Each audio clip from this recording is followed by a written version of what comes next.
to be able to actually want to understand me, to want to understand my story, to want to understand my experience. And this reminds me, and I'm paraphrasing the words of St. Francis of Assisi, who said, "We must first seek to understand and then to be understood." We must first seek to understand and then to be understood.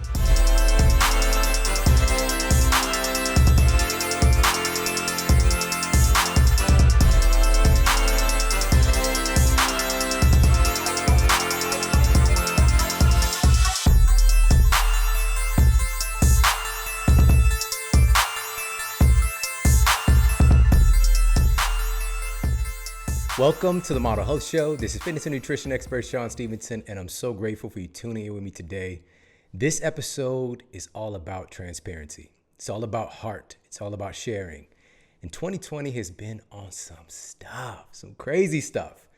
My 2020, and just to open and share this with you guys for the first time, I turned in a book that I've been working on for about a year on New Year's Eve, just hours before 2020 came in. And I was like, this is a celebration. This is time to really focus on me, my health. I read over 600 medical journals for this book. It's a very, very special project, which I might talk about a little bit more throughout this episode. But that day, New Year's Day, was my wife's birthday. All right. But at the same time, I'm just trying to still release and process all of the stress and all the energy I put into this project. January 2nd came around and I got injured, and I got injured bad. And I actually spent the next several weeks learning to walk again. And I couldn't even dress myself. You know, I had some pretty severe nerve damage and blockage. And that's how my 2020 started off. So it was not like, yippee, here we go, 2020 is my year. 2020 was like, we got other plans for you. And just as I was starting to finally feel better, COVID hit. And I felt that I was in a position, I was strong enough that I could do something about it. I can speak up, I could teach about how viruses work, how our immune system works. I could stay up to date on the science. I can talk to epidemiologists. I can get the data that a lot of other people can't, and I can communicate it in a way that really makes sense for people. So even though I wasn't 100%, I still felt called to do it, and I took action. All the while with my responsibilities with work and with taking care of my family, now, suddenly, as many people were, I was thrust into homeschooling my son because schools were closed. And in addition to that, just going outside, we were required to wear a mask, simply to go outside in our area. You go to stores anywhere, and it just looks like a dystopian, Mad Max world out there. People are afraid of each other. And then this situation hit. The most recent situation that's on everybody's minds right now, and it's the relationship between different cultures, different ethnicities, different races. And it's reached a boiling point to the degree that, the protests are just down the street from my house and all over the country and all over the world. And so being myself, I always like to dive in and look at what is the deeper issue. Let's stop treating a symptom and let's go and uncover what the core root cause of the issue is and what are some of the things that we can do about it. And so that's what today is going to be really focused on. And again, 2020 is on some stuff. I would not be surprised if alien ship rolls up over Los Angeles right now and Thanos jumps out. I would not be surprised at all. All right. And I know many people feel the same way. It's just, but as we just talked about having Michael Beckwith on the show recently, make sure, please check out that episode. We're at a great time of turbulence, but it also makes it so this world is more malleable. It's more easy for us to actually do something to change it. When things are very rigid and structured and formed, it's harder to shift. And we are at a great time right now. I truly believe that you are alive right now at this moment in human history because you are a part of the solution. You have something to give, something to share, something to do. That's why you're here right now. But the thing is, it's us going on that quest to find out what is it that we need to do. And through that, and through the pieces that I'm going to share, I'm going to take you through my story. And I don't know how bumpy or smooth this is going to be, but I do know that the destination that we're going to arrive at is going to be beautiful, is going to be fulfilling, and it's going to be very rewarding as far as tangible, actionable, real-world steps that we can take right now. And so to start off my story, I was born in St. Louis, Missouri. And you can check off many of the stereotypical boxes for me in my situation. I've never met my biological father. And the man that I knew as my father was my stepfather, who was there since I was born. He ended up having his life demolished because of alcohol and crack cocaine. And this is something that was just a normal part of my reality. Same story for many of my uncles, family members, friends, either seeing prison, drug abuse, or just struggling to get by, no matter how good of a people they actually are at their core, which I've met some amazing people. It's just the conditions that we're around cultivated an atmosphere that we saw a lot of these things as the outcome. So, in mentioning that I'm from St. Louis, Missouri, this is something that I want you to know. Missouri has ranked number 1 in black homicide rates 7 times since 2007. And this is according to the FBI Supplementary Homicide Report. The report found that the black homicide rate in Missouri is 10 times higher than the homicide rate of the entire United States average. And just to plant a little bit of a seed of what's to come, researchers at the University of Missouri St. Louis, where I graduated from, stated that, quote, poverty, joblessness, racial isolation, all of these factors contribute to the conditions leading to high homicide rates and other forms of serious crimes. Now, as I mentioned, a huge percentage of my family, a huge percentage of the black community are born into these conditions. And we'll talk more about that in a moment, but I just want you to understand that I grew up around a lot of violence. And my first brush with that was I was just a child. My mother knew that I needed to be strong and I needed to be armed to be able to handle a world that can possibly hurt me, and I needed to be ready. So as a child, 4 years old, she made me fight. She made me fight the kid next door. It's kind of like an early, UFC fight, which was so inappropriate. And I ended up cracking my head open on the side of a brick wall, which I still have that scar to this day to remind me.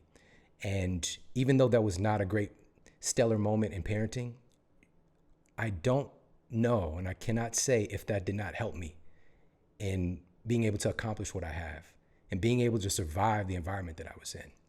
And so I just wanted to share that. That's literally like one of my earliest memories is violence. So when I saw that outside of my door and within my own household. And my mother always had kids around, my brother and sister and I, and then she was a babysitter. That's one of her little things that she did, her little hustle. And there was one kid that we were babysitting. His name was Nicholas, and he looked like us. Part of my story is my biological father is a black man that I've never met. My stepfather is a black man who grew up in harsh conditions and ended up being subject to alcoholism and drug abuse. And it was just everywhere in our environment.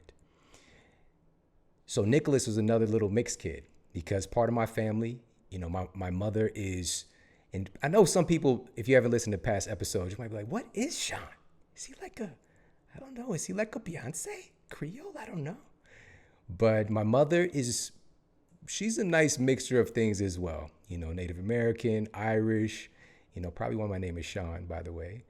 But so having this experience and why I feel so compelled to share this today is that I have literally been in both environments where the tension is so high right now. It is within my own body, and so I got to live, as we'll talk about, in different environments. But I want to share this part with you so Nicholas is one of the kids that we watched.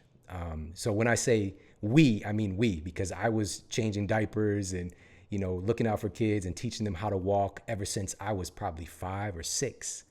And it's just been a continuous thread in my life as well.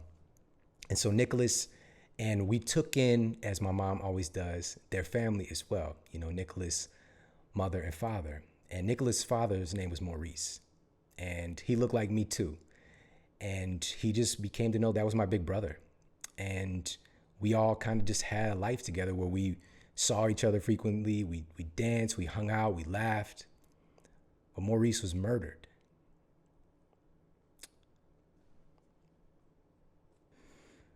When I was just a little bit older than my son, my youngest son. So please, guys, if you can, have compassion on me today.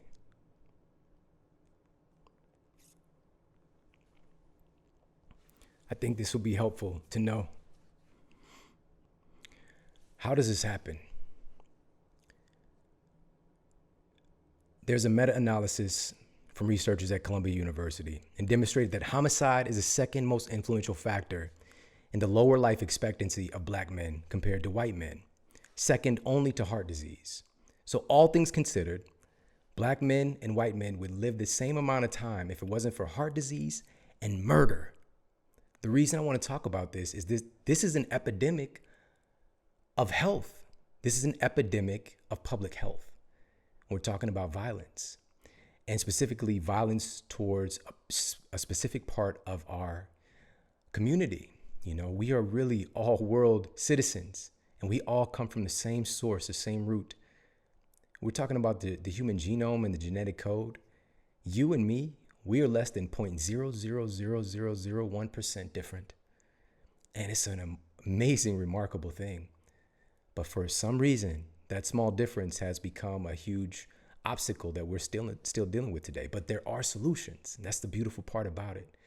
And that's what I really want to get to. But I think it's important for us to know these numbers, to know how much of a problem it actually is, and to know that it's not just an issue of police brutality, which is the highlight of the day.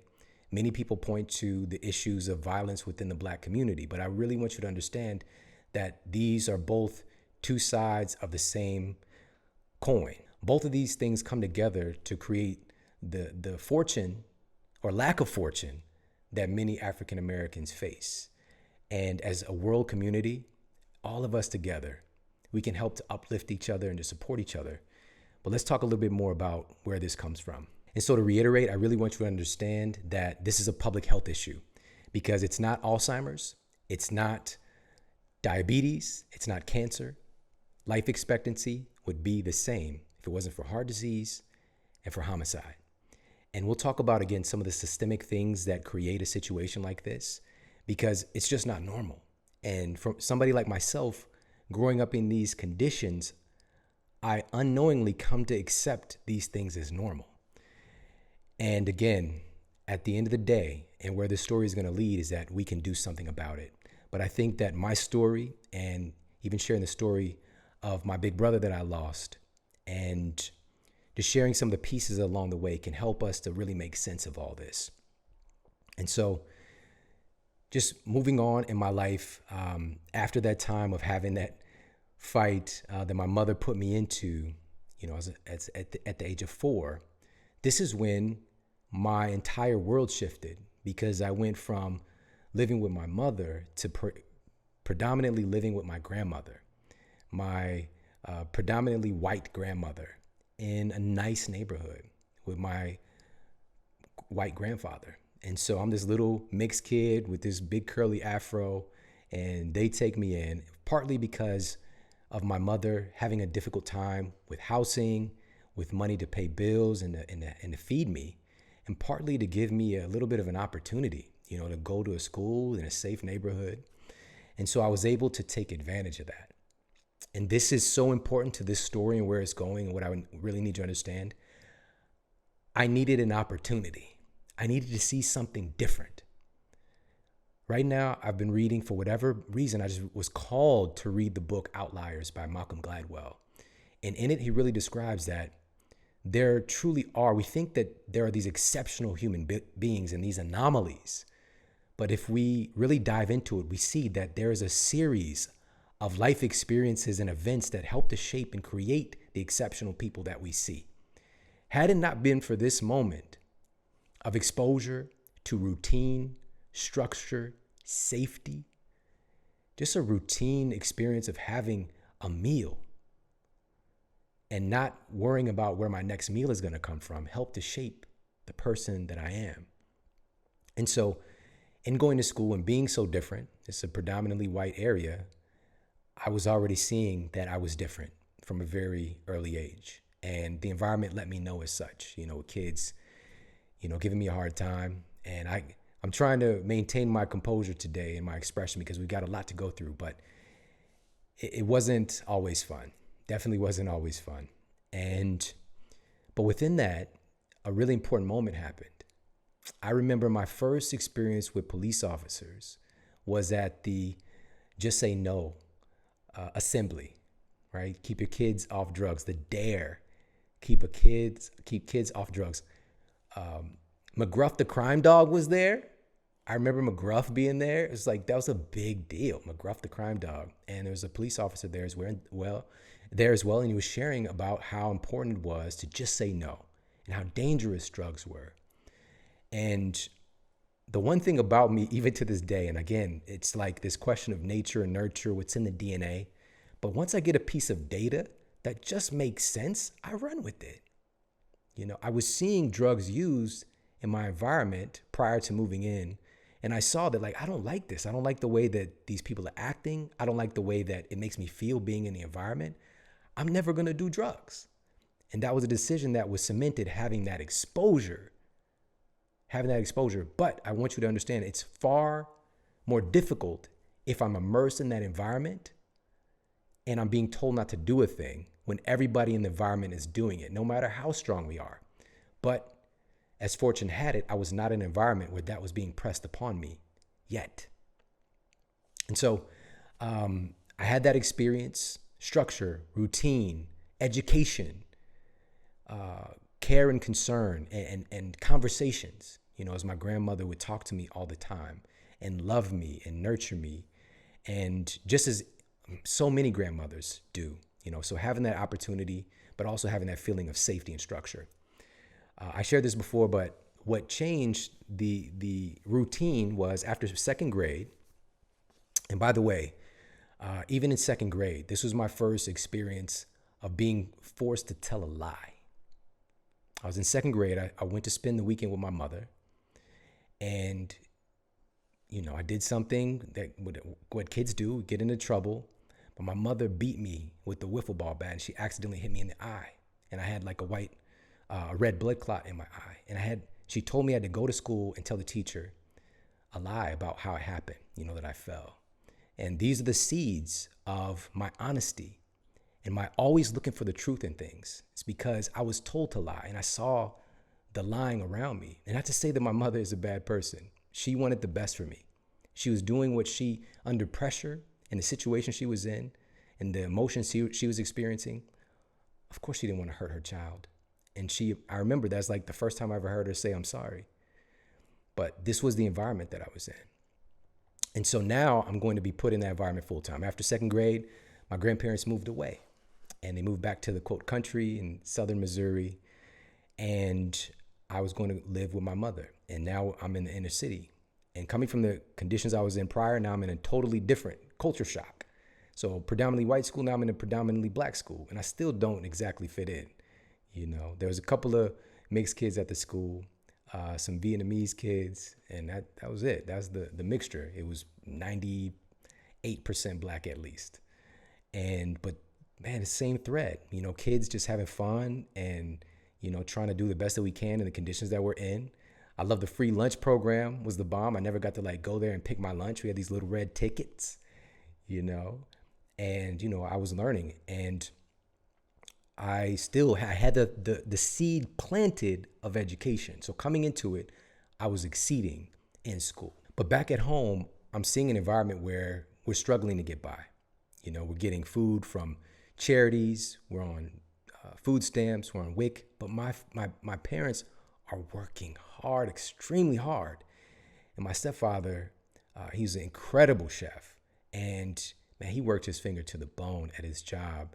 And he would see himself get passed over time and time again for him having the head chef position. It took some absurd amount of time, like 20 years before he ever got the position. And once he did, he was just, man, he had been through so much. And seeing this situation and not even having a relationship with him very often because he was always gone at work. And then when he wasn't working, he was drinking, trying to just forget about the stresses. Because that's what at the core, a lot of times is what it is. The drugs and the alcohol is to forget. It's to forget the pain. And fast forward the story. I'm also in an environment where we don't have anything. So if there's somebody or some place where we can get something and have something, I didn't have toys that other people had, for example. So I had a friend named Rico. Shout out to Rico if you're listening. But Rico had those sticky fingers. Rico had those sticky fingers. We go to Kmart. I went to Kmart with Rico. I come out the store. Rico got all toys in his pocket. I'm like, where'd you get those toys? He's like, I just took them. You can do that? So I started sticky fingers with Rico, but I got caught. It was in my dharma, if you want to believe in something like that, that I didn't go very far down that track. It was halted, right? So that was my second interaction with police, was that moment. But fast forward the story, and where this really kind of takes hold for me is in high school. And there's so many stories along the way, but I really want to get to the heart of the situation and the story. And for me, so I go through elementary school, middle school, having different unfortunate events take place. But in high school, it really hit ahead. The year before I went to high school, my high school was on the news. And this is when I got, my mother got me and my brother and sister into what was called the Desegregation program. So we're city kids being bussed out to the county, to the quote, good schools. And it was a method of, helping to segregate, provide better opportunities, but also just leveraging the abilities of some of the Black children resources, with things like athletics and education and things like that the school was benefiting from. But it was definitely not, of course, a smooth transition. You would think about, this is like the late 90s, right? You would think this was like the 60s or something, where it's like forced segregation. But now it's a little bit more subtle. The year before I went to this high school, my high school was on the news. And this was the headline: racial tensions running high at this local high school. What happened was, during history class, the teacher put on the film Roots, and that was part of the classroom experience. And racial tensions really welled up within the school, within the student body because of that. And, just having these conversations, it's that experience of the superiority feeling, like my ancestors owned your ancestors. And this feeling of, I am strong enough now to fight back. And things just reached a boiling point at the school. And I think it's important for us to understand, because when we don't think about, like, why would this stuff be happening right now? Well, my mother, my father, they were born when segregation was still legal.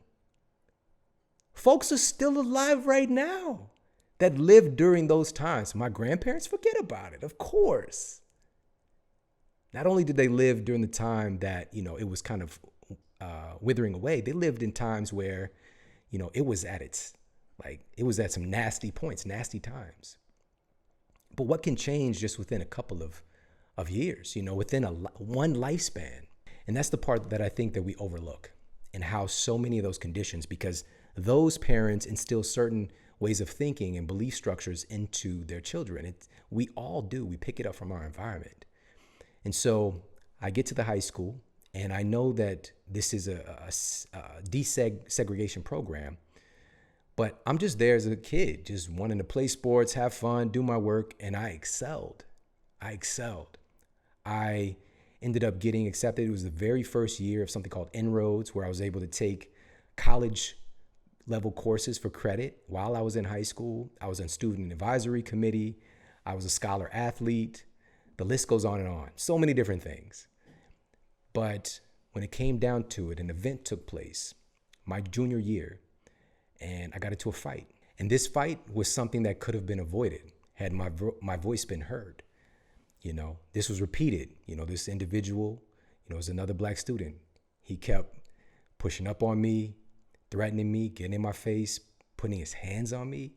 And coming from where I come from, I didn't tell the story of all the fights that I've been in prior to this, but I really wanted to just get my education, succeed, do something good with my life, right? But I even, one confrontation, the day before this happened, face to face, the principal comes along, or one of the principals, and I told her, like, listen, this situation keeps happening, do something. Nothing got done.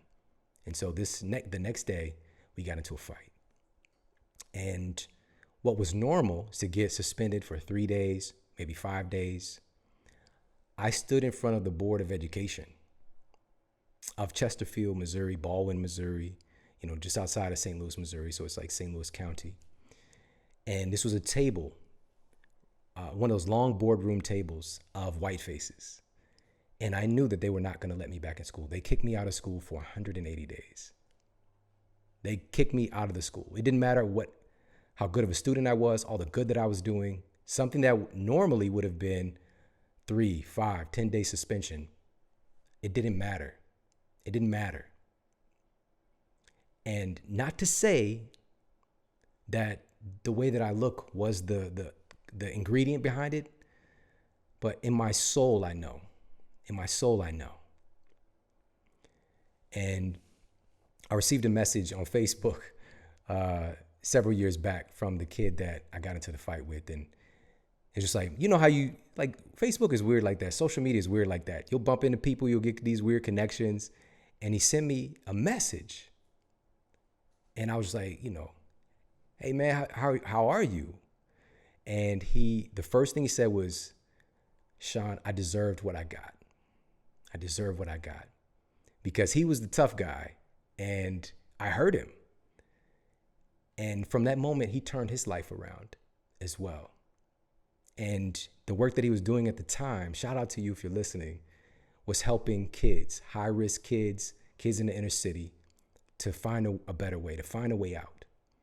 And so we both kind of had this trajectory and it intersected in that moment. But I ended up graduating from high school in 3 years. I had to do what I had to do. I was taking home correspondence courses, whatever it took. But it was during this time when I was kicked out of school and I was actually working maybe 30 hours a week or something while trying to, take correspondence courses. I was with my friend and we were just driving to get something to eat. He was driving his sister's car and we were just going to, get some fast food, which, no love to the fast food. I'm not trying to endorse fast food right here, but we were just going for a drive to pick up some food and the police pulled us over. We didn't do anything wrong. They literally just looked at us as they drove by, hit the siren, pulled us over, immediately forced us to get out of the car on the side of the road. And this was like a major street. They're like making us pull our underwear open so they can look in our underwear, looking for, they said they were looking for drugs, but just like so demeaning and so, man, it's tough because I can't do anything about it. I couldn't do anything about it. If I fight back, you know what the consequences are. And so I let them do that. I let them do that to me and my friend, same thing. We got back in the car, we felt violated, we felt terrible, but we knew that this was just our lot in life. This is just the way that things are. What are we gonna do? We're gonna complain? What's gonna happen? And so that experience happened and many other experiences happened. So after I graduated, I was fortunate enough to get all of these scholarship opportunities for schools all over the country. And ultimately I decided to go to a college that's close to St. Louis, is just outside of St. Louis in St. Charles. And I stayed because now, teenage father, I have another stereotypical box checked, and I want to be close to my daughter. At this school, same thing, excelling, excellent grades, handling business, working about 32 hours a week while going to school full time to take care of my daughter and just to take care of my business. And the last day of school, I'm driving back on the campus, the last day of my freshman year of college. And this man gets in his car. He sees me drive by. He gets in his car and follows me on the campus back to my dorm room. I didn't know he was following me until I saw his face as I drove by like a minute earlier. And then all of a sudden he's like racing after me after I got out of my car. He was like, hey, come here. He's like, what are you doing? And I'm just like, why? Who are you? What are you? And he said, are you a student here? And I said, yeah, I stay right here in Parker Hall. And he was like, show me your ID. And I was just like, no. Who? And then I realized who it was. And then I remember the stories that I would hear about this man who was crazy enough. This was the president of this private university. Very wealthy man. and he was noted for some racist driven activities. And he said that my music was too loud in my car. It was offensive. I didn't have no beats in my car. I had a Plymouth Acclaim. A Plymouth Acclaim. I know you're like, what is that? Is that like a claim? Is that like a standing ovation or something? No, it's a car. It's a car.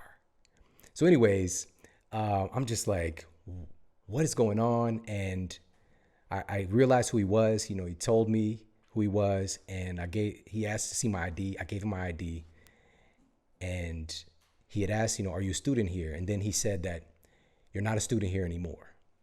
And he took my ID and walked away. And I got kicked out of college right in that moment. Man. I'd been through this before. So this time we got an attorney. It was a African-American law firm, and he had dealt with situations like this before. He let the president know and their board that if they don't allow me back in the school, they're going to take this story to the media and all these different things, because he had a pattern and he had other complaints against him for doing things like this. And so what ended up happening was he apologized to me. What? He apologized to me, gave me more scholarship money, and I came back to the school again.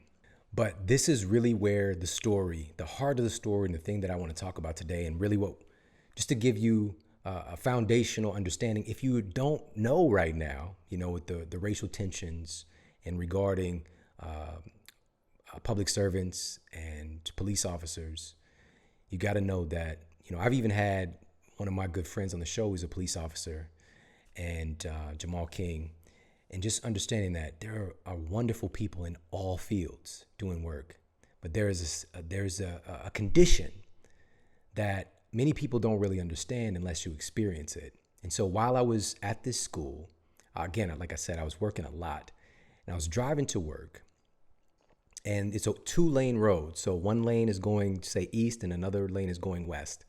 There are like 4 or 5 cars in front of me, and I can't go any faster than those cars, and we're all just kind of going at the speed of traffic together. And, I'm not rushing, I'm almost to my job.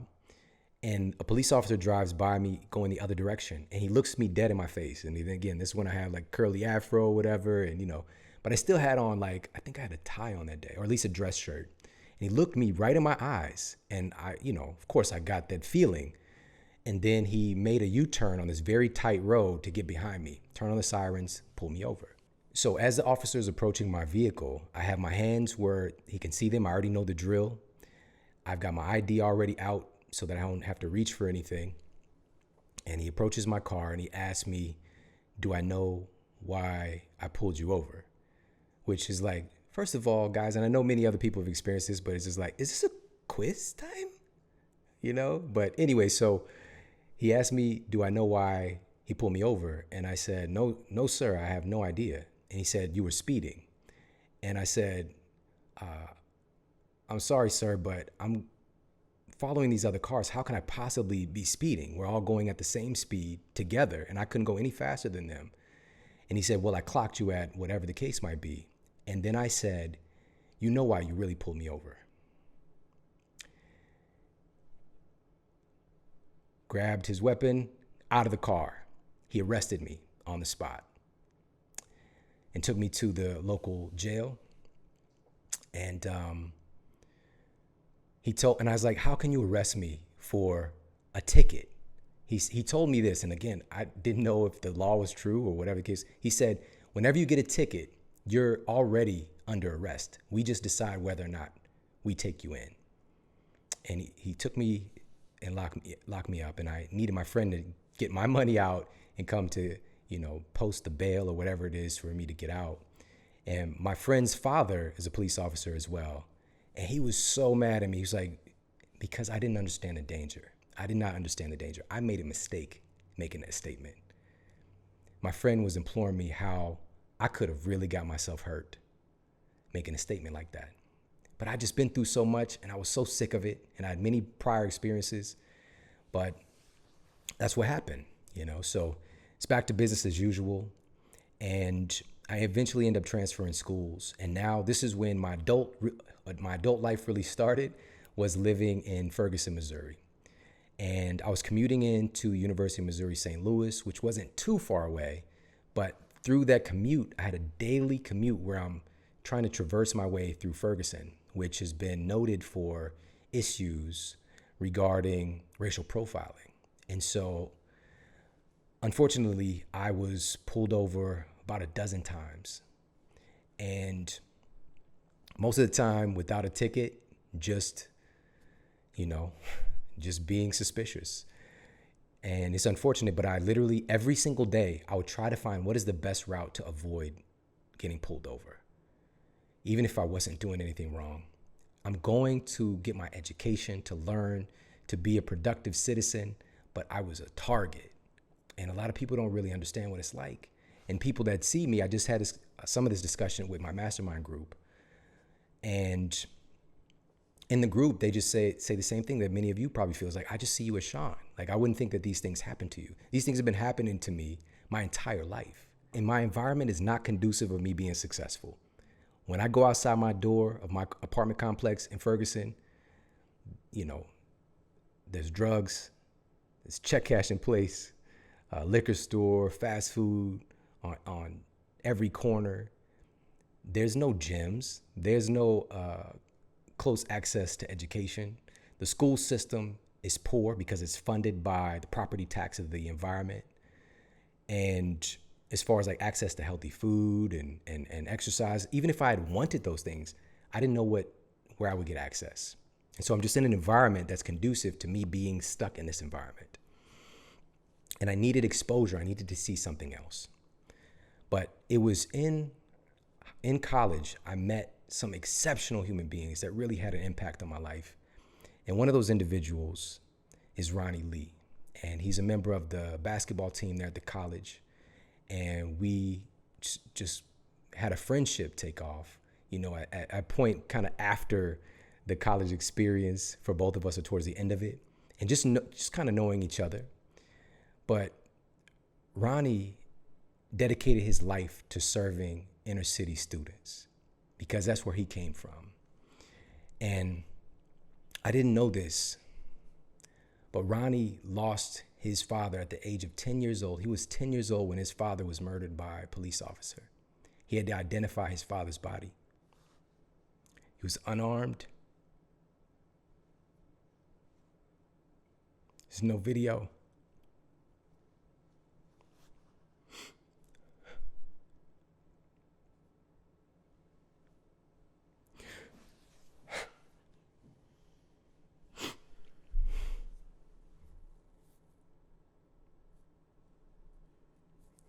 Sorry.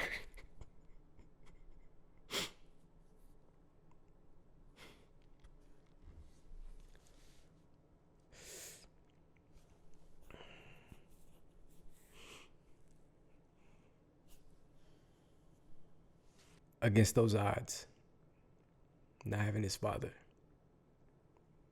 he made it to college. He was homeless for a time. He had so many odds against him. But he graduated and became a teacher.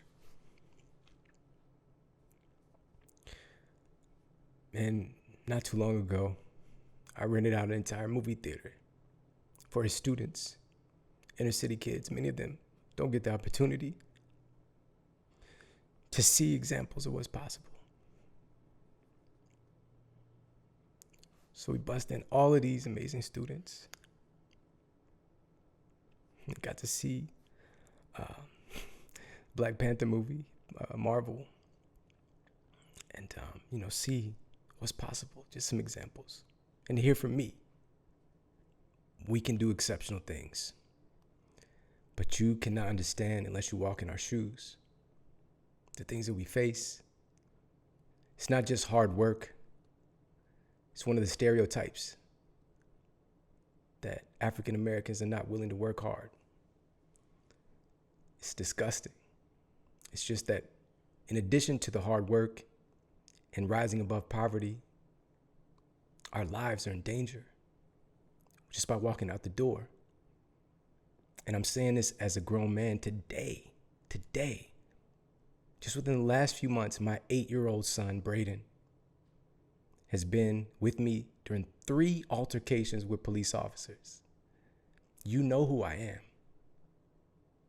I'm an international best-selling author. I've impacted the lives of millions of people.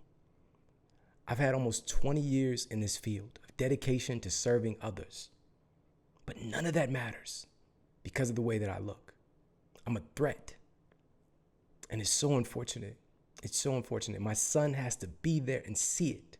And I really want to make a change today and talk to you about what we can do so that my son can grow up and not experience these things, because he was crying today because he doesn't want to die. And it's not just some idea. It's a true possibility, a strong possibility, a probability if we look at the statistics. We went back to St. Louis for a wedding a couple months ago, and I went to pick up my oldest son, Jordan. He was at family member's house in an area called Pine Lawn. And if you're from St. Louis, you know the Pine Lawn is it's kind of noted for not being the best area to go to. A lot of people don't want to go there unless you know somebody there, And also the lieutenant police there, the mayor, was also indicted for corruption, for threatening people and all kinds of crazy stuff. But it's an African-American community, maybe most likely 100%. And so we went to pick up Jordan, and there's an intersection. It's just a very tight neighborhood that we were in. There's an intersection going from one block to the next. You make a left and then a quick right, left and quick right to get onto the next street. It's a very strange little intersection. So I'm there, I'm in a rental car, I make a left, make a quick right.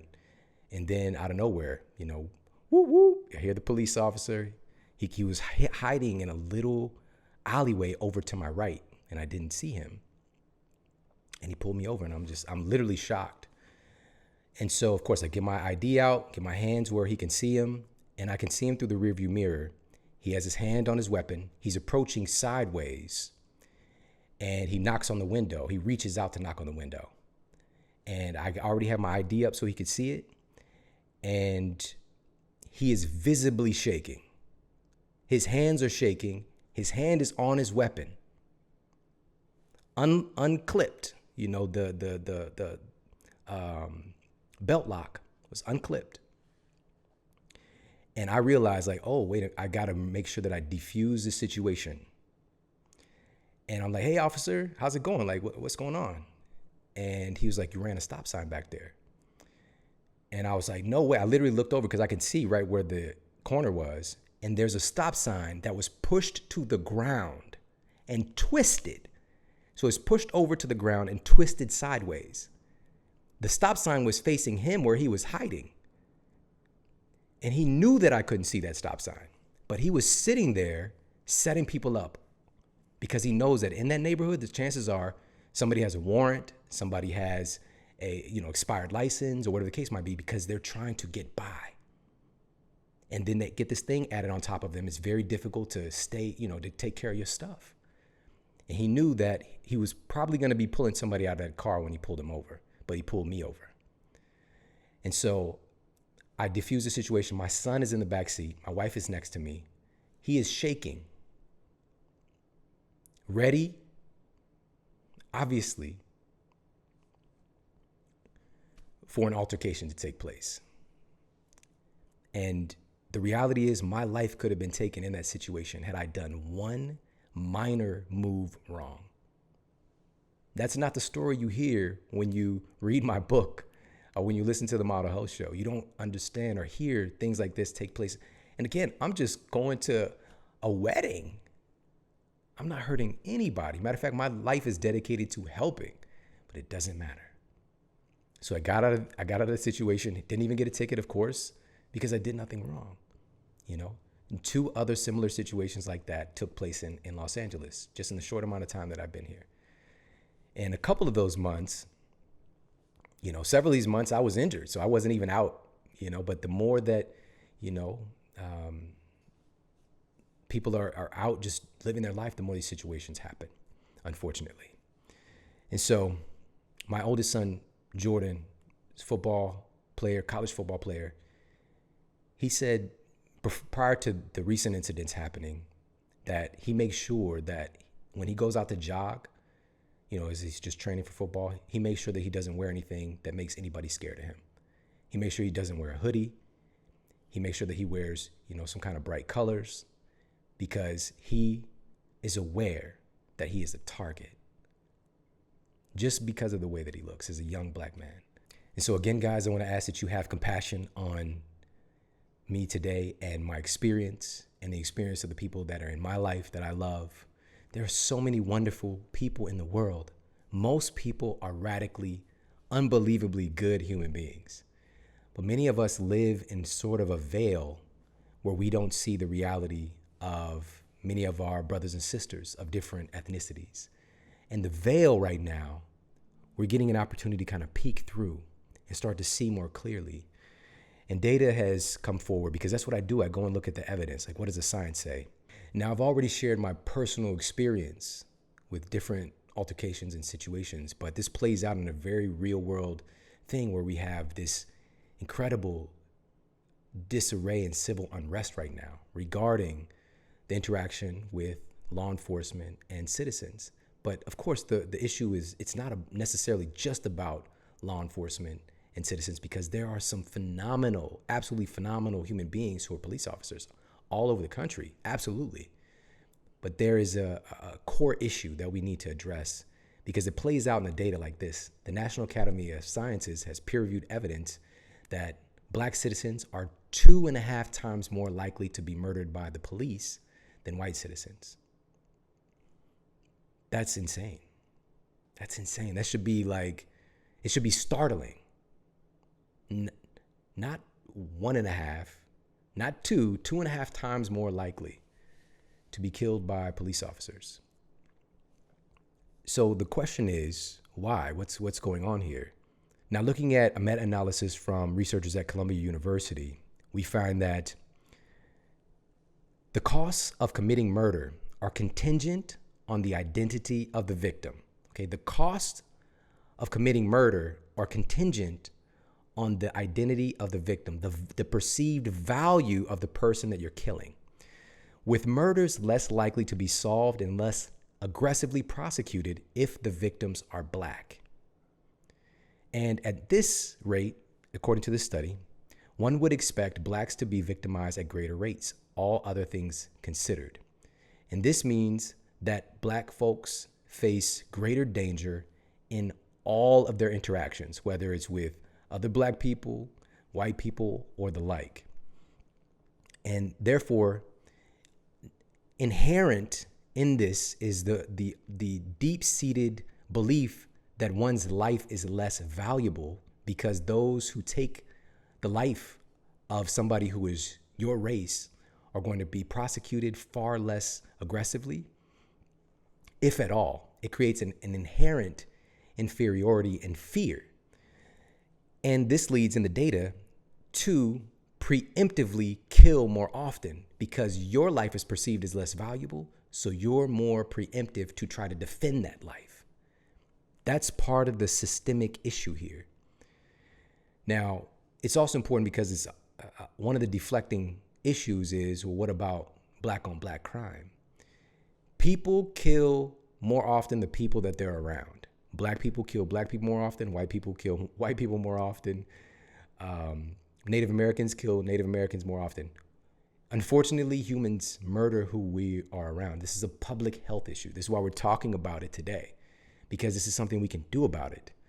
Because a core issue of this, if we look a little bit deeper, ever since records have been tracked accurately, and this is dating back to about 1910, black citizens have been considerably more likely than white citizens to be murdered. And this goes all the way up to present day, where we're looking at the rate after all the data is compiled, with about 22 black citizens being murdered per 100,000, corresponding with white citizens having 5 people murdered per 100,000. This is a ratio of 5 to 1 likelihood that a black citizen is getting murdered. And even at its peak, and this is according to researchers at Harvard University, the peak death rate for black males, specifically black young males, is 10 times greater likelihood to be murdered than young white males. Absolutely insane. And Harvard researchers, in a study that was published in 2000, exposed that expected punishment is significantly reduced for crimes, including homicide, when the victim is black. It's a perceived value. This is why the conversation of Black Lives Mattering, we're talking about just mattering. We're not even saying equal, not even saying more important, just matter. It's all it's looking for, just matter, just have some semblance of value. And understanding that not that long ago, African Americans were valued at 3/5 of a man. This was not that long ago. And this is what really strikes me, that we kind of look past that. Like, this was such a long time ago and things have changed so much. There are many systematic things that, again, we're going to talk about fixing today. And I need you to be with me so that we can actually help make this change, so that we can get on. Because again, 2020 is on some stuff. All right, 2020 has an attitude problem and we need some solutions right now.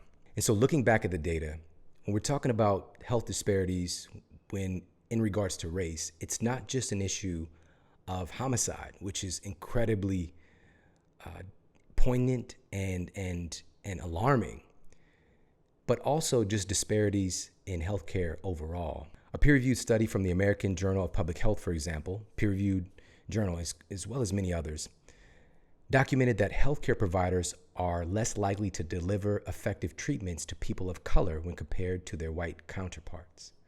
So we're talking about in relationship to medications, surgeries, treatments overall.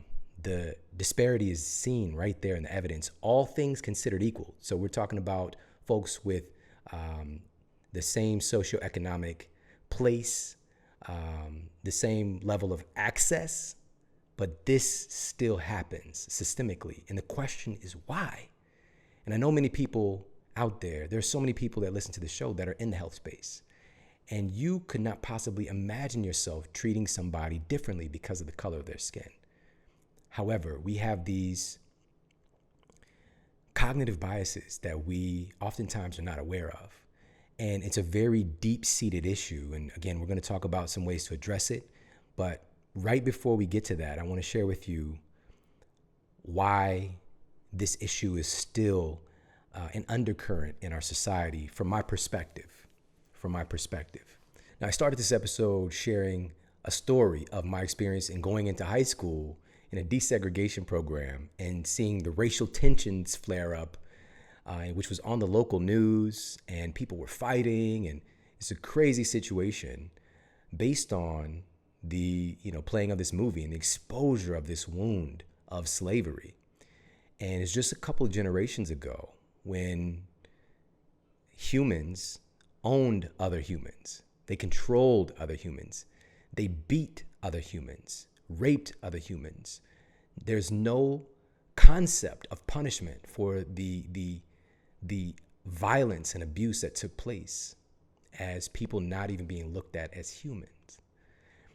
And that thread of energy was believed by some to change once slavery was abolished. Like, that's over.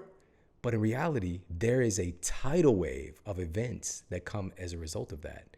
Because even those that fought on the side of the emancipation of the slaves, sometimes it's just built into the system. It's not necessarily like you agree with it, like you want a black person to move in next door, because in our country, for whatever insane reason, we have primarily these two political parties. And you might be in a political party and you agree with 7 of their 10 commandments, the 7 of their 10 tenets on what they represent. But those other 3, like maybe you're on the fence or even not so much, but it's like, well, I'm in this party, I have to take on these beliefs.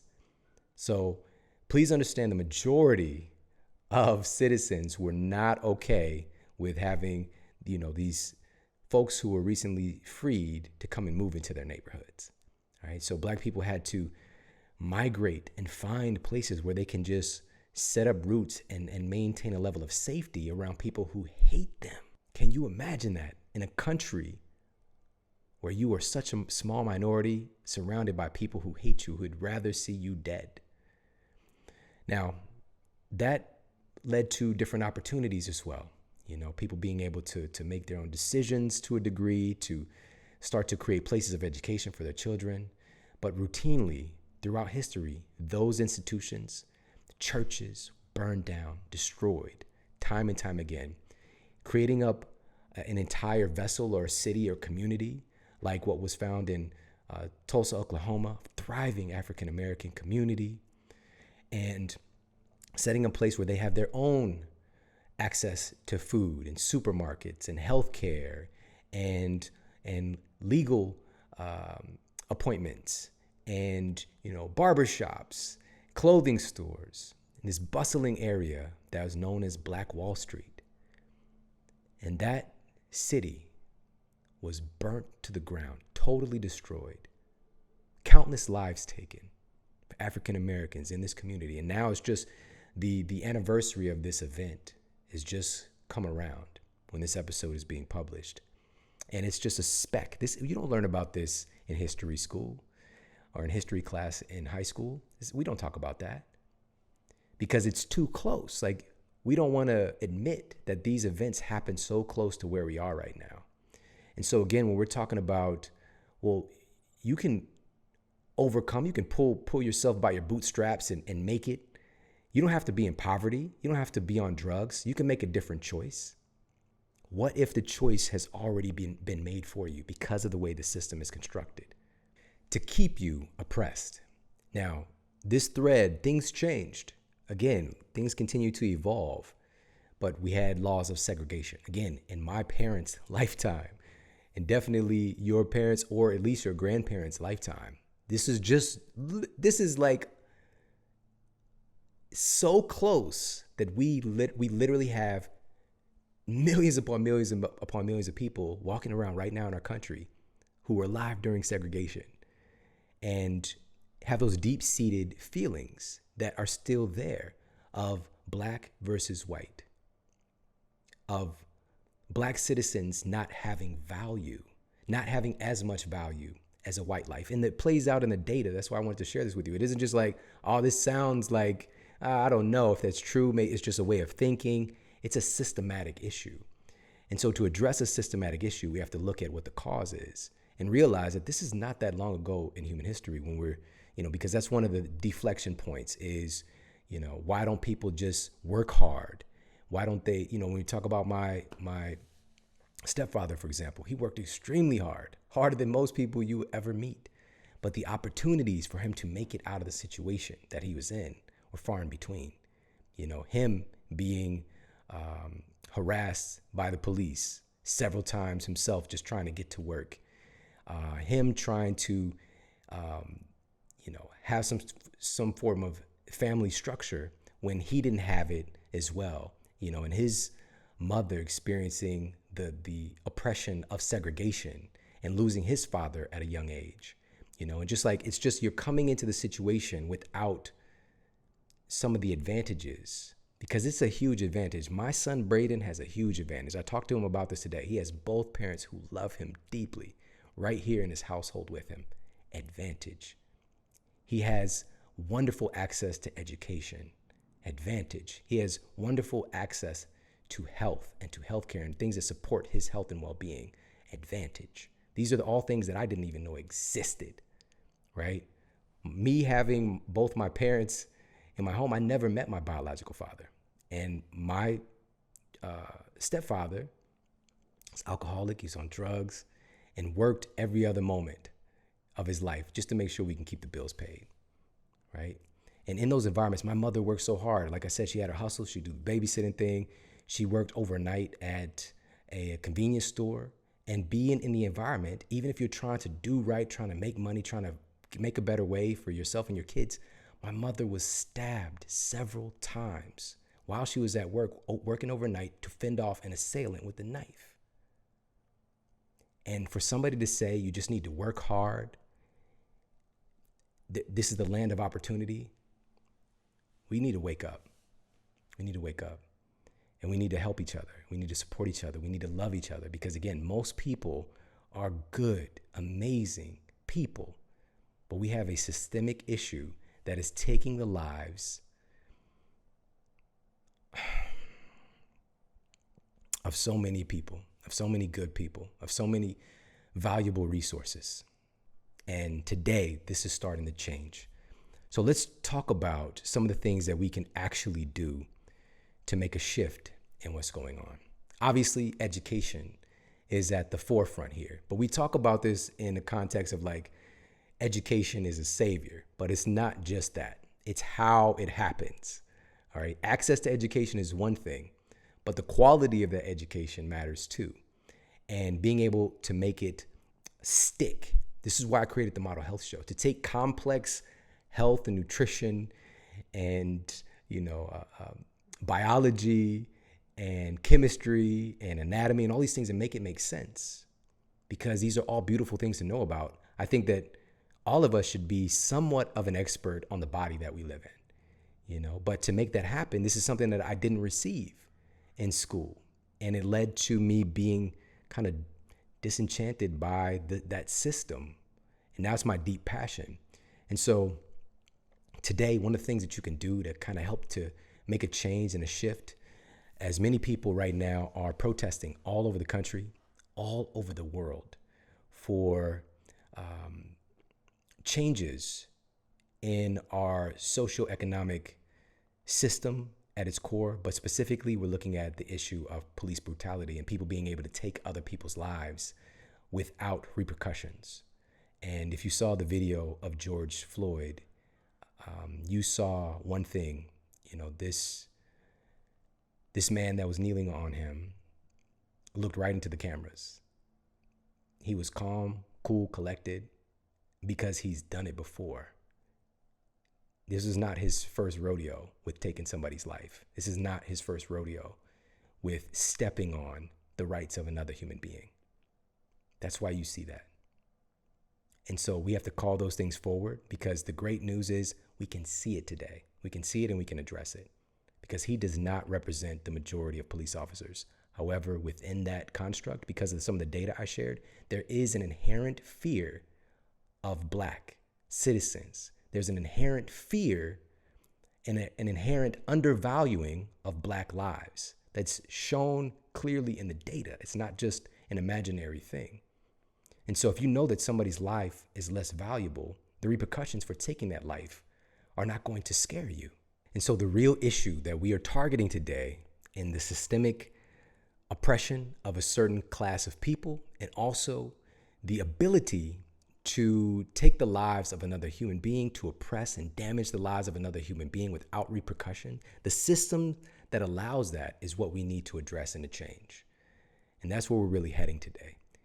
Because if this was another citizen taking the life of another citizen blatantly right there in the open, they would have been immediately arrested and prosecuted. The prosecution would come down the pipe because it was obvious, but there's a different set of rules set up. And how do we change this? How do we improve the perceived value of the lives of African-American citizens? Again, so number one, it goes back to education and asking yourself, how can I contribute? This is number one today. Asking yourself, how can I contribute to change? And with this, I really want you to know, again, you are alive right now at this time in human history to provide your unique gift. And whatever that might be right now, this could be a gift of your time, your talent, your resources, asking, what can I contribute? What can I give to help to facilitate change? So it could be through your art. This could be through your art, your medium of art, whether it's music or painting or dance, whatever the case might be. Express your art, express love and connection and empowerment through your art, express change through your art. We need that. We need that. Throughout human history, art has remained a consistent thread in our documentation of how we relate and how we share the story of the evolution of humanity is through art. So this is the time to do that. So whether it's through your gifts in technology, building websites, writing code, social media support, whatever the case might be, to help to create the voice of change. That's really what's needed right now more than ever. If you have a technology gift, using that to the betterment of the mission where all people are provided equal health care and all people are provided equal safety within our borders of this country, and even expanding beyond that, because we are truly world citizens. Whether it's a gift of leadership, leaders are needed more than ever right now. I found that during the pandemic that recently hit all of the top of our minds, it seems to just kind of dissolved. Isn't it funny how that happens? But it just hit the top of our minds. My perspective was just a shocking lack of leadership, of voices of people who say that they are leaders and voices in public health remaining silent. We cannot do that anymore. And this is the time, really, and you've seen it probably more than ever, that people are speaking up. And if you're not speaking up, society is calling you to speak up. But I'm from the perspective that nobody should be forced to do the right thing. We need to get to a place of education and love and compassion and communication so that we automatically do the right thing. So whether your gift is in financing and help to finance movements that support all these things that we're talking about today, whether it's providing resources and donations and things like that. I've got amazing companies and organizations that are just investing and giving donations to organizations that help to facilitate change. So whatever that looks like for you, so whether it's your time, your talents, your resources, ask, what can I do today to help? How can I serve? Also, even if whatever business you're in, you can create and cater a part of your business to help to uplift those who have been oppressed and impoverished and not valued. Help to share their voices. Help to provide resources for all these amazing. That's what happened with me, guys. That's why I'm here today. Is somebody invested in me. And it wasn't just one time. I got exposure. That's all many of us need. We just need an opportunity. We just need exposure. We will work hard. We will give everything that we got. We will devote our lives to the cause. We just need to know that our lives matter. We just need to know that it's possible, that success is possible. And so whether it's outreach programs, whether it's catering a certain part of your business to, again, uplifting voices, or to providing service and need and giving to those in need, you can find a way to do that. And on that note, I got to share with you guys, because I've been doing this, again, in this field for almost 20 years, and the Model Health Show has been over 6 years. And nobody holds me accountable here. Like, I'm just so passionate about the research and the uncovering and the asking of questions and seeing lives change. But funding for this, even getting people on board with your movement, getting yourself aligned with organizations that are doing good. This is why I have the sponsors that I have. These are companies that I love, that I admire the work that they're doing. And I promise you, behind the scenes, they're going above and beyond 9 times out of 10 in service to the community in different ways. And one of those that's truly remarkable, like probably does the most, is Thrive Market. And Thrive Market is an access point, home delivery option for all of your favorite organic, non-GMO, whatever food label you are subscribed to, paleo, vegetarian, vegan, non-toxic. So the things that you would find in stores like Whole Foods and things like that, they provide all of these different products at 25 to 50% off the retail price that you would see at places like Whole Foods and the like.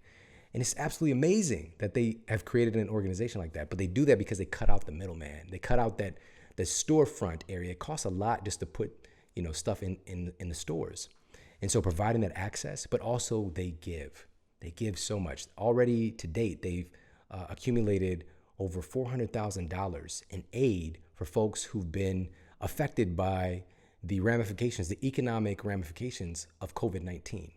So they created a fund to help people who are having a hard time right now. And there's much more to come. Like, that's still playing out. That's a part of the formula of people being so passionate and just fed up right now, is that people are unemployed, they're out of work, they've been connected from their loved ones, people have lost their lives, people are fed up.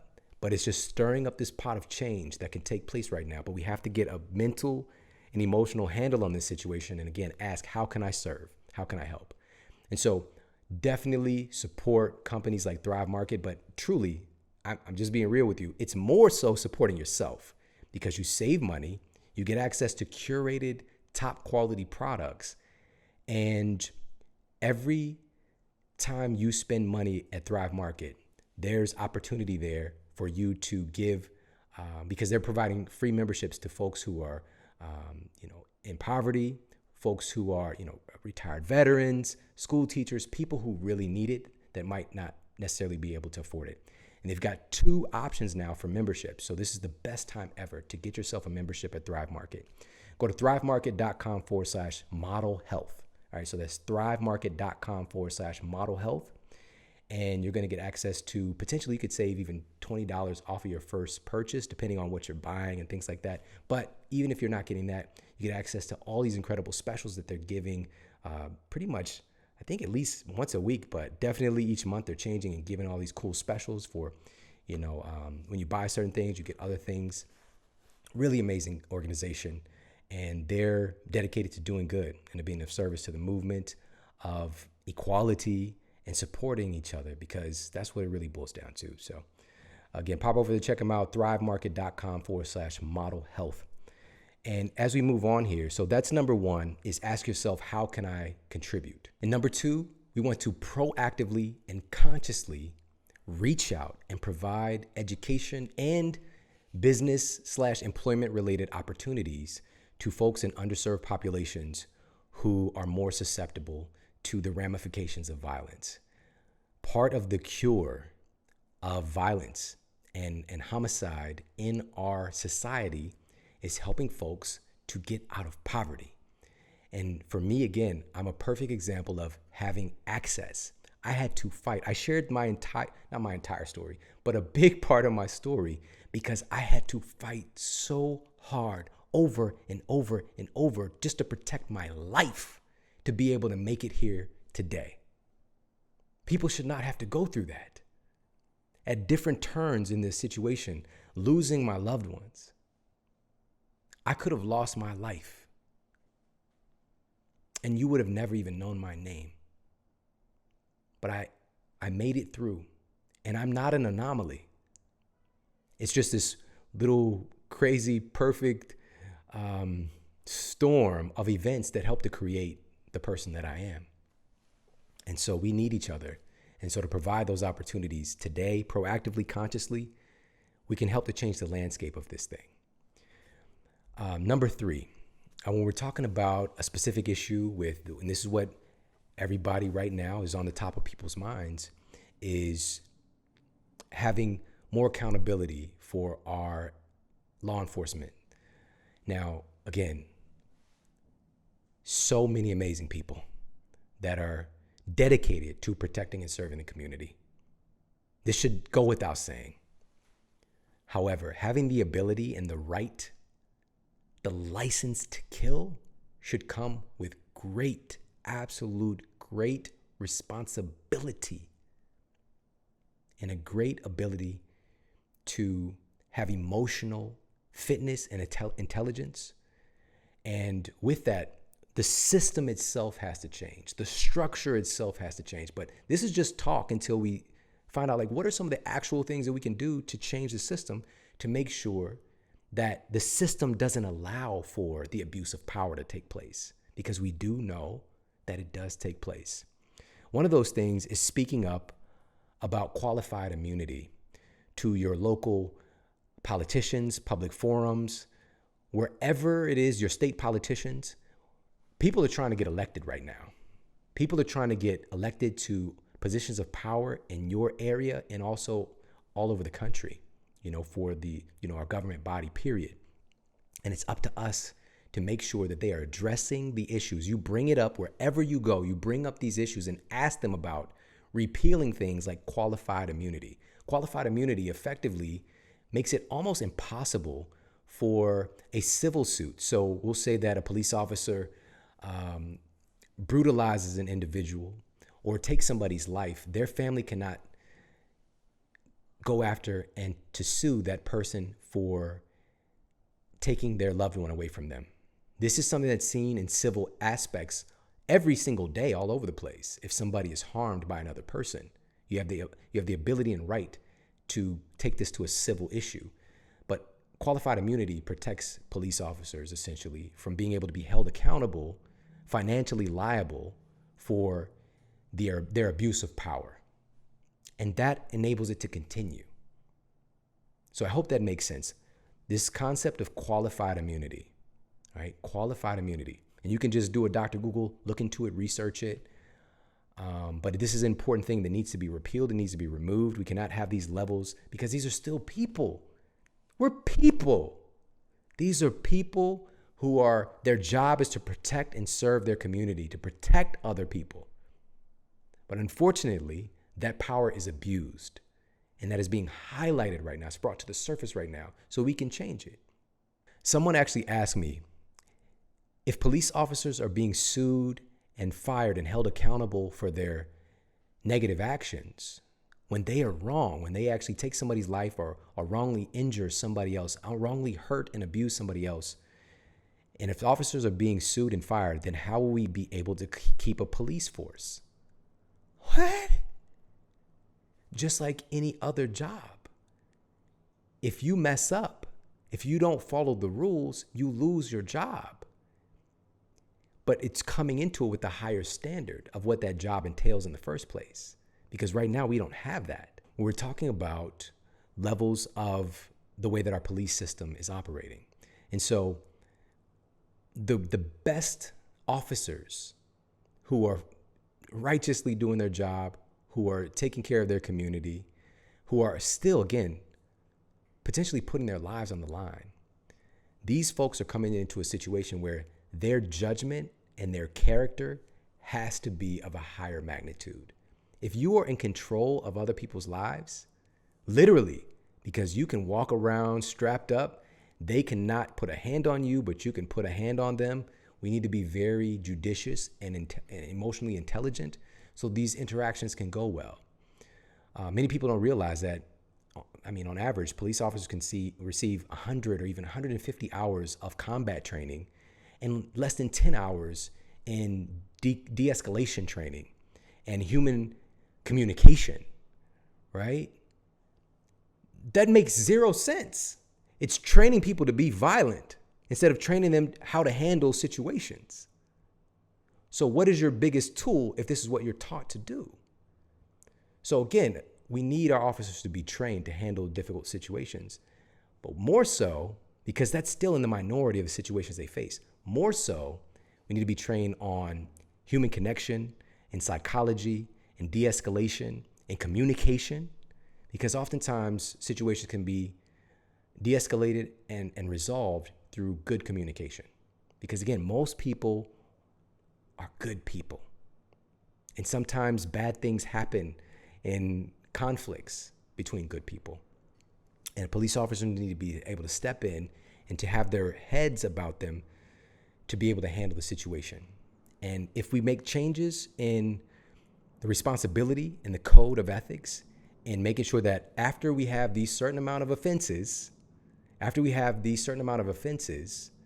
then somebody loses their job. Those public records should not be sealed off, where an officer like the one who killed George Floyd had, 15 offenses. That makes no sense. This is why he was so cold with a camera in his face, being able to take another life. It's because he's not held accountable. We need to make sure the public records are accessed. Police officers who've had all of these offenses of violence need to be immediately fired. They have to have accountability so that they know, even if they're not a good person in their heart, they know that, okay, I'm still going to follow the rules. We cannot trust in people just doing the right thing, unfortunately. We have to create a system to where you do the right thing or you get punished. and I don't even like using that word punish. It's very unfortunate. It's very unfortunate. But we're talking, it's like people are children, at this point. Like this should be basic stuff. If you hurt people, you have consequences, period. And you don't have the right to just hurt people because, you took some training. It's not okay. It's not okay. We have to protect each other, including we have to protect our officers. And so with that said, how do we do that? Part of it is we all need to begin advocating again with our local officials, police chief. Advocate for your elected officials and police chief to introduce and maintain required courses / hours on conflict de-escalation and humanity training, and also to be able to protect the health, the physical and mental health of our police officers. It's like it's not even a thing. How are we not talking about this and supporting the mental and physical well-being?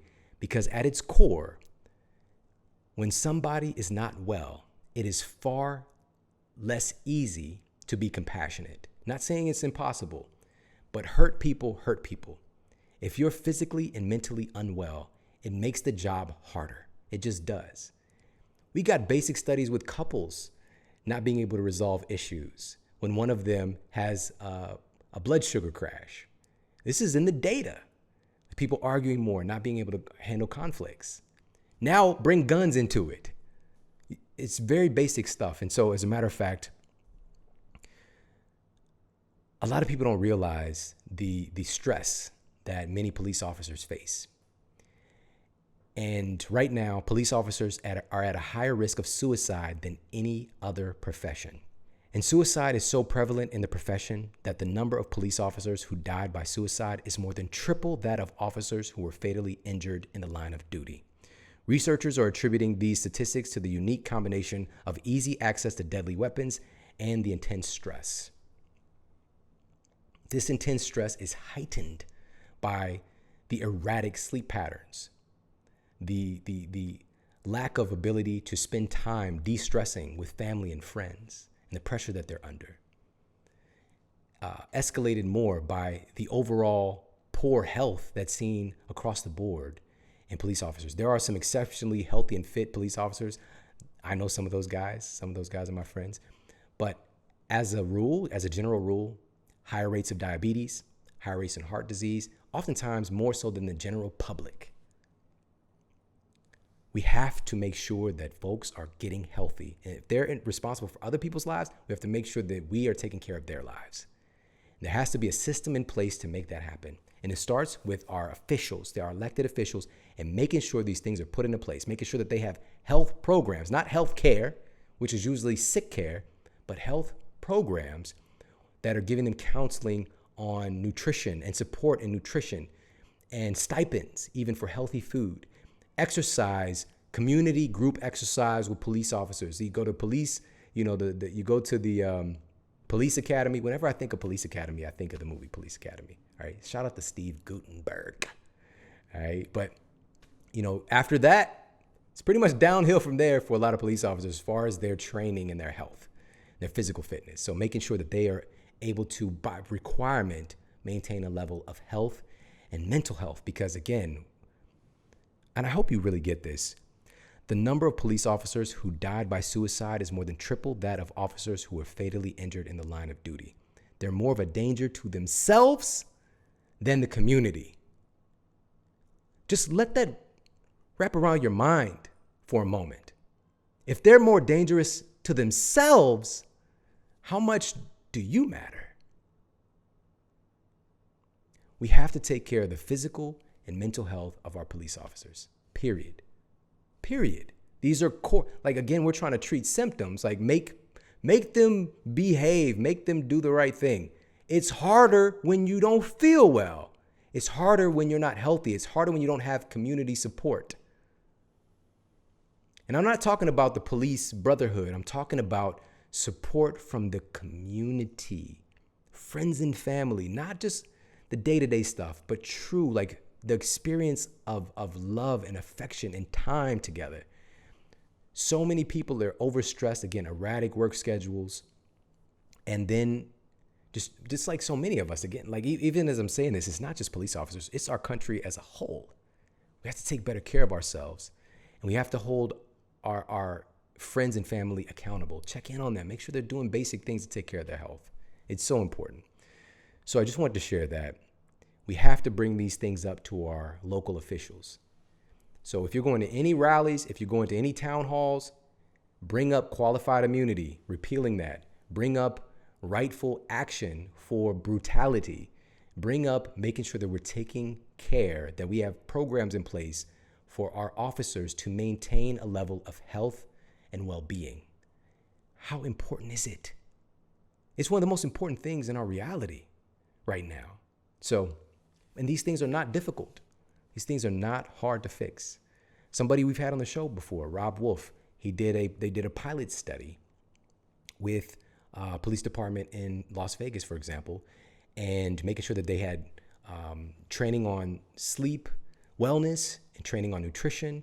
And he ended up saving their jurisdiction or their particular city, their area, like $10 million in healthcare expenses. So it's actually an investment that can potentially save money, make an area even more wealthy and more capacity to do cool things because they're saving money on health expenses when people get healthier. There's it's a no-lose situation when our municipalities, our communities, our cities work and invest on proactively getting people healthier rather than looking at treatment of disease that takes place as a result of not taking care of our citizens. All right, so I hope that makes sense. Now, so moving on to our next point here is, and I'm going to say this, I want you to listen very carefully. Do not vote for anyone in upcoming elections unless they explicitly answer questions of what they're going to do to protect citizens from misconduct. Demand it in every rally, every public forum. Question them on this. We make the changes by voting in people. A lot of times these politicians are just political, talking heads, unfortunately. Some of them get into it for the right reasons. Sometimes it's literally called politics for a reason. They're politicking, but they're just going to want to be liked. They're going to want to, get into office. But the requirement for them to do that is to make sure that they're taking care of the issues that you want. So bring these issues up. Again, we do this on every opportunity, every platform that we have available, and addressing these issues and voting. And for some of us, it's like, well, I don't know what to do. I don't know who's in my local area, like what positions there are. Look it up. We spend hours upon hours upon hours researching supplements, for example. You can spend a little bit of time to find out who's up for election in your area. All right. And that's a little bit of the homework for us all to do because I'm new to this area. I'm new to Los Angeles. So I need to find out who are my officials, who's up and how can I get in contact with them? How can I interact with them to make sure that they're addressing the issues that are important to me?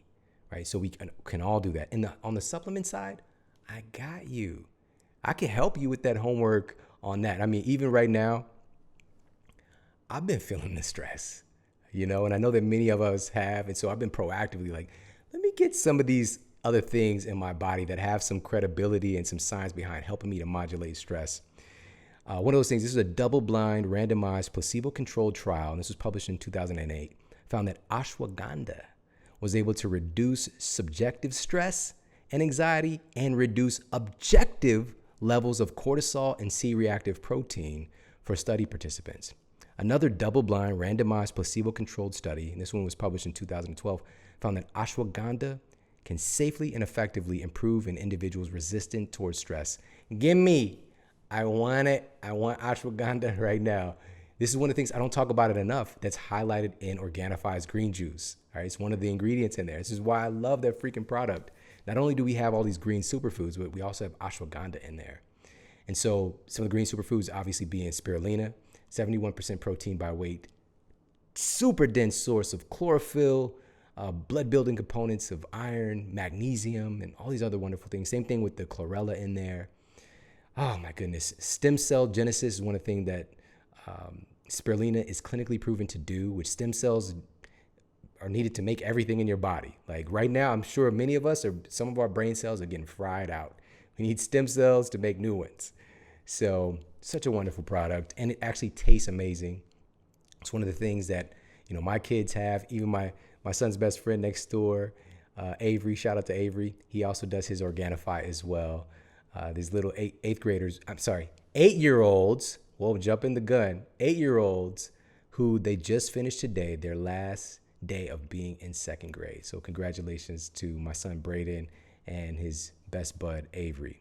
So Organifi is that deal. Pop over there, check them out. It's Organifi.com/model, and you actually get 20% off everything. So that's ORGANIFI.com/model. You get 20% off everything they carry. All right, now, another action step when we're talking about this specific public health issue, when we're talking about Black citizens 2.5 times more likely to die at the hands of a police officer, we need to implore public officials to invoke legislation that ends prosecutor-to-police relationships that protect police from prosecution. So when a police officer takes a life that was not justified, when they harm and injure people that are not justified, abusing their power, it's very difficult to prosecute them because of their relationship, the police relationship with the prosecutor in the district attorney's office, for example, because the district attorney relies on them to get, evidence and things like that. It's kind of like, your friend at work being the person to, get you fired. It's like, why would I do that? That same prosecutor that works in partnership with the police unit should never have the responsibility of deciding whether or not to prosecute an officer. We need outside prosecutors without ulterior motives to be able to make these decisions and to get the job done. Okay? Very simple things. It just creates a system, a structure of accountability. And the amazing, wonderful, righteous police officers out there who are dedicating their lives to protecting and serving, they're operating within that construct. This does not affect them. This just makes sure that the people around them are doing their job and they're being held more accountable. All right. So it's a wonderful thing, a very simple thing, but these are core things that the system should not be set up in such a way that people who are in the position of power to prosecute a police officer works alongside that police officer. That system should not be there, and we can change it. It's something very simple. And this is what we actually saw in the case of George Floyd. We had to get, because their prosecutor in the case initially was so dragging their feet on even arresting one of the officers who were responsible for taking his life, dragged their feet so mightily, and another prosecuting attorney, and also charged him lesser charges, like it was literally an accident. And somebody else had to be brought in from the outside. And we can have that to be a systemic thing where somebody from the outside, but still in touch with that community somehow, is able to do that job. All right. So again, I'm just looking at what are some specific actionable things that we can do here. And finally, again, thank you so much for going on this journey with me. I know that this has not been easy. This has probably been the most difficult show I've ever done. And, it's just because I care. And I love you guys so much. And I value so much being a part of your story and the superhero that you are. And again, I know that you are here right now on this planet to help to usher in a world that works for all of us. And that leads me to my last point and action step here is to talk to each other. Talk to each other. Continue to help and uplift each other. Racism will continue to be an issue until we first acknowledge it's a huge, ugly issue in our society still today, and then work together as a human family to ensure that all people are treated equal with compassion, respect, and basic human decency. And how do we go about doing that? How do we educate ourselves and to do something about it? There are so many different resources out there right now, and you can get easy access to those things. So, and I'm definitely not an expert. I'm an expert on my story. That's why I shared my story. But I am an expert on being able to read clinical evidence and to make that make sense for people. And also to be able to be a monitor of behavior and communication and language. And one of the things to be aware of is, people who are on the side of equal rights and love and compassion might say statements like, I don't see color. And unfortunately, it's a little bit of the problem.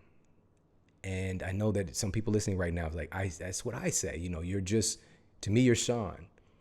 My friends, I don't see color. I love everybody equally. But unfortunately, the reality is, well, not even unfortunately, beautifully, we do have a variety of colors. We are all very different and beautiful in our unique ways. And that's a beautiful part about what makes us who we are as human beings. To say you don't see color, like, are you literally colorblind? Because even colorblind people see some kind of color, right? We're not colorblind. We see color. We see our differences. But what enables us to see our differences enables us to have more love and respect and appreciation for those differences. So no longer say that you don't see color, because when we don't see color, we can also not see the oppression, because somebody that we might know or love or respect is being oppressed because of their color. And it won't even make sense to you that the thing is happening. So I hope that makes sense. Now, we also want to be careful about negating someone else's experience. One of the most unfortunate things that I've seen recently is, somebody who I consider to be a colleague or, somewhat of a friend. But, some people, if you listen to your intuition, it just don't sit right with you, But he posted, and he's a physician. He posted, and everybody's having this response right now and coming together in solidarity. He posted an image of the 4 officers responsible for the death of George Floyd. And one of the boxes, there was each officer in a box at the scene, and each of their faces. And one of them said white, which was the main assailant who had his knee on George's neck. And the other 3 boxes said not white, not white, not white. And his comment was that this is not a race issue, this is a police issue. And he went down into his comments to argue with people that institutional racism doesn't exist. People are not being racially profiled and oppressed because of the color of their skin. And I called him on that. I called him to get some clarification because I was shocked that he believed this. And he immediately said that, oh, well, actually, I do know that racism exists. It's just not systemic. And he went on to tell me this is a white physician, that he's been racially profiled by a black police officer. And he went into his story and how he was picked on because he was around black kids growing up and they picked on him. And right there, he was telling me the actual root of his cognitive bias and his oblivious nature to the plight of millions of people who have been in suffering. And it was a sad thing to see. He was justifying. And I told him, please do not negate my experience. You cannot truly understand what it's like unless you walk in my shoes. And he said, I totally disagree with that. I can absolutely understand even if I don't walk in your shoes. He told me that he doesn't have to be a woman to know what it's like to give birth. That's what this physician said to me. And I was like, that is the most ridiculous. Like, I've heard some stupid things, but this is one of the dumbest things I've ever heard. And I don't even use language like that very often. And he went on to say, I can study the female reproductive system. I can study the hormones. And I was like, but you don't know what it's like to give birth. And he continued to argue with me. He said, well, I can put the electrodes on my belly as I have. And I was just like, just stop right there. You sound ridiculous. You don't know what it's like to be a woman. You don't know what it's like to give birth. And you don't know what it's like being a black man in America. Unfortunately, people are, I got to stop saying unfortunately. Fortunately, this is a time where people are showing their true colors. They're showing what they stand for. They're showing where their heart is. I will not give up hope. I will not give up hope in him and waking up, but I don't have to associate with him. And that hurtful venom and rhetoric that he is pressing out to other people. And unfortunately, he even tagged me, sent me a video of a black woman who was irate because she got held up by another black person. And she made a statement to say, it's not the police who held me up, it was a black person. Just to let me know that black on black is the real issue. So ignorant, so hurtful. And I want you to also know that if he was truly dedicated to our friendship and to making progress, just with any and all of us, it's to be able to actually want to understand me, to want to understand my story, to want to understand my experience. And this reminds me, and I'm paraphrasing the words of St. Francis of Assisi, who said, we must first seek to understand and then to be understood. We must first seek to understand and then to be understood. I could see the symptom. He immediately went to justify and put his positioning in. So he's understood. He didn't want to understand me. But we need to have these conversations, especially if these are people who are in your inner circle, who you love and you care about and you spend time with. You need to have these conversations. Not reaching out to your black friend necessarily and asking what you could do, but having conversations with your white friends, within those constructs, when, the white, best friends have conversations about racism and about social injustices. And what do people think about it? Like, get this stuff out in the open. It's not comfortable. It's not pretty stuff, but it's needed, because at the end of all of this, our humanity, our beauty, our potential together is unstoppable. We are amazing. We are made from amazing. We're made from stars. We're made from, the cosmos, this beautiful balance, to the cosmos, to, the infinite. We're just like, we're so infinitesimally small, and here we are fighting amongst each other, fighting amongst ourselves. We're part of the human, the Earth's organism. We're part of it. We're like cells in the Earth's body. But these cells, we can operate and work together as organ systems and communities, but we can also have unrest and create cancers within this Earth body. And when we say Black Lives Matter, that's saying that this part of the body, this organ system of the body matters, right? If you think about it like the human body, it's not saying that the leg doesn't matter. It's not saying that, the colon doesn't matter. It's saying that, hey, we have this heart condition right now. We need to address this heart. The heart matters. Not saying the heart is more important, but the heart matters. Because sometimes we forget that we are all truly connected. If there's suffering anywhere, there's a thread of suffering everywhere. We cannot escape it. We are here together and we're connected. And if you want to get into quantum mechanics and all that stuff and get fancy with me, I like it. But it's a fact. It's a fact. So us reducing suffering helps to uplift our entire civilization. And that's what it's all about. So please be careful about negating someone else's experience. And also, please understand that being Black is dynamic and it comes in many different forms in this communication. My wife is from Africa. She is from Kenya. I, myself, have a Black father. I have a mixed race mother who is different versions of white and Native American. My son is a mixture of all of that. He's half Kenyan, a quarter African American, a quarter of some other, mixture. And he's a representation of, this melting pot and this potential, of coming together. And, he's beautiful. But when people see him, when people who have their lens of racism, whether it's hidden knowledge to them or not, and they see him, they see a Black child. And unfortunately, the data shows that his life is less valued, and it doesn't have to be that way anymore. So understand that Black is dynamic and it comes in many different forms.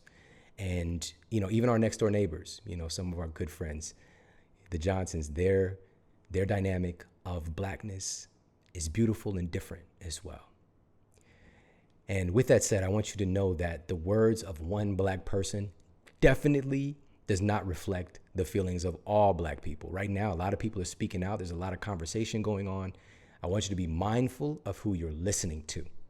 If it's not truly about compassion, of acknowledging the problems and real solutions, if it's deflecting, if there's an African American who's speaking out with a big platform who's deflecting from the issue of police brutality, be mindful of that, because we know what the real issue. I detailed what my life experience has been like, because that same terrible friend who, this physician who just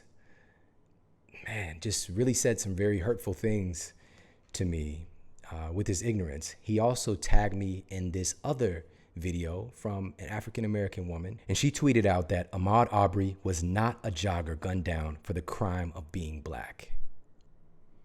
And her predominantly white following were so overjoyed at the statement and just posting and retweeting and just saying how they agree with her.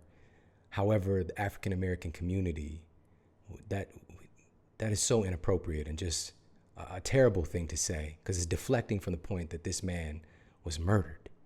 And of course, what's come to pass is, recently, the official statement, one of the men stood over his body and used a racial slur to describe him. And he was killed for the crime of being Black. If there's a Black person who's saying that that's not the case, be careful about that. Be careful about following them and buying into that. That's terrible, because there are these psychological, cognitive biases that people can have within their own construct, within their own race. Obviously, this is across the board for any race. And just be mindful of that, because right now, more than ever, we need to be on one accord, because this is not about a police issue. This is not a political issue. This is about what's right and wrong.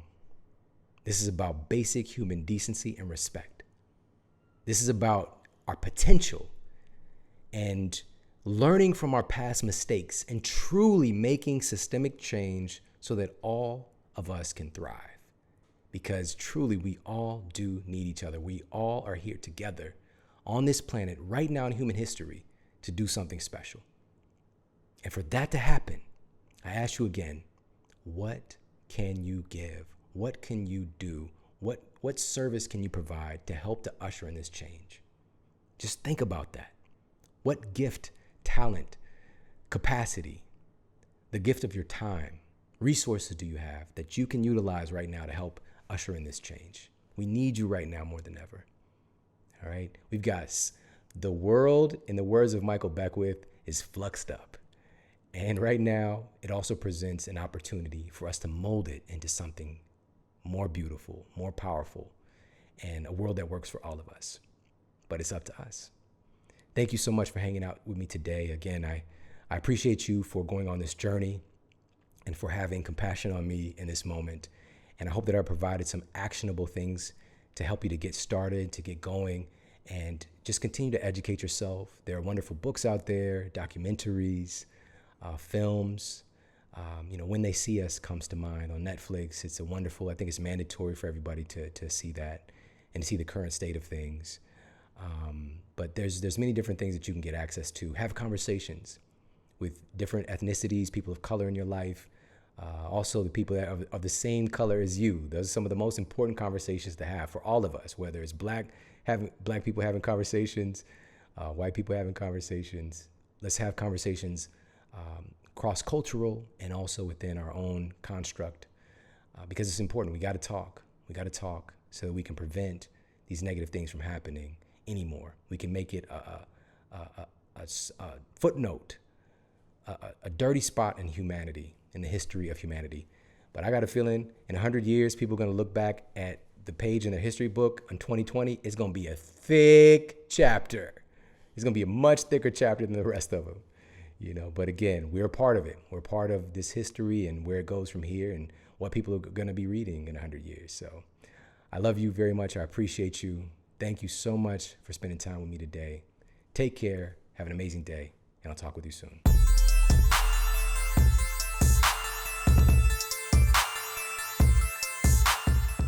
sometimes we look at what other people are doing. We say, I'm going to do that because that's the way to be successful. And it's superficial. And sometimes when it's not a deep-seated why or the deep-seated reason that you're doing this, you can feel lost and you can feel unfulfilled, right? And so that's why when I start things, I'm like, how does this make me feel? And if it doesn't make me feel good, I let it go.